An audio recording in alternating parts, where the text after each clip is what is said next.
السلام عليكم ورحمة الله وبركاته. السؤال أثناء الاستماع إلى الرقية. يسعل الشخص كثيرا أثناء الاستماع إلى الرقية.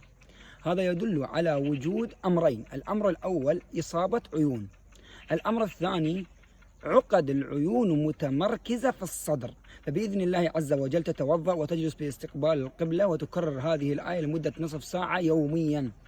الآية هي: بسم الله الرحمن الرحيم، رب اشرح لي صدري ويسر لي أمري واحلل عقدة من لساني يفقه قولي. تستمر حتى يمن الله عليك بالشفاء.